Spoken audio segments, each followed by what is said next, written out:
Hello everyone, welcome once again to week 1 lecture videos, and we are discussing chapter 1. This is the second learning objective, spatialness and regulations the financial institutions are subject to. In the last learning video, we discussed that the financial institutions are spatial in terms of that they are providing various services to all sectors of the economy. Failure to provide these services or a breakdown in their efficient provision can be costly to both the ultimate sources means the households, and also the users, that means the commercial firms of the savings. The global financial crisis, it commenced in the late 2000, is a prime example of how such a breakdown in the provision of financial services can cripple financial markets worldwide and can bring the world economy into a depreciation. So first of all, the negative externality is a negative externality affecting firms and households when something goes wrong in the financial sector of the economy provides a case for regulation. That is, financial institutions are regulated to protect against any disruption in the provision of services, as we discussed earlier, and the cost these would impose on the economy and society at large. For example, bank failures may destroy household savings and at the same time restrict a firm's access to credit. Insurance companies' failures may leave households totally exposed to the cost of catastrophic illness, and the failure of superannuation funds may lead to sudden drops in income on retirement. So you understand that it's a sort of double-edged sword.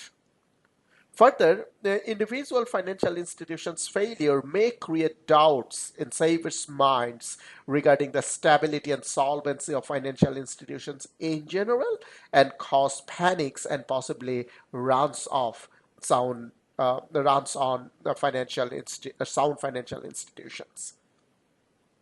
Indeed, this possibility provided the reasoning in 2008 for the introduction of the two Australian government deposits guarantee scheme, the financial claim schemes, and the guarantee scheme for large depositors.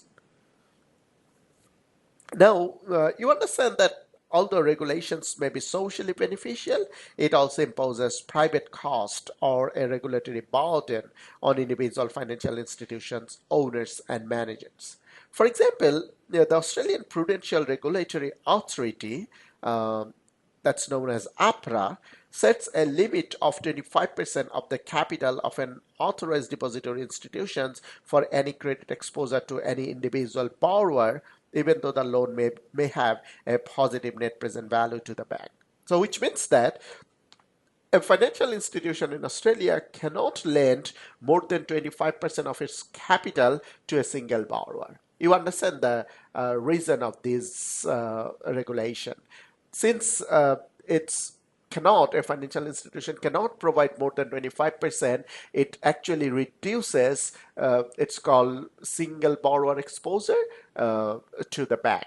Okay, now if bank lends a large amount of money, let's say 50% or 70%, 80% of its capital to a single borrower, and if that borrower defaults, that will be pretty much risky for a bank. And that's the reason of this regulation. However, you understand that this regulation also restricts bank ability to lend to a borrower more than 25%, even if the loan can be an attractive one for the bank.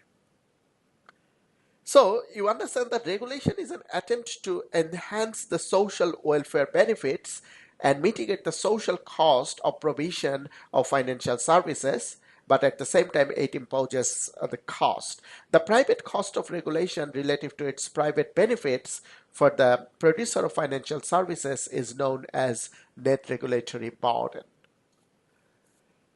And given this discussion, there are different regulations financial institutions are exposed to. For example, you can say safety and soundness regulation, monetary policy regulation, credit allocation regulation, consumer protection regulation, investor protection regulation, and entry and charting regulation. I'm not going to discuss them at this stage. However, we will learn them gradually as we move forward with this course. That's the end of our discussion on this learning objective. We will discuss learning objective 3 in the next video. Thank you.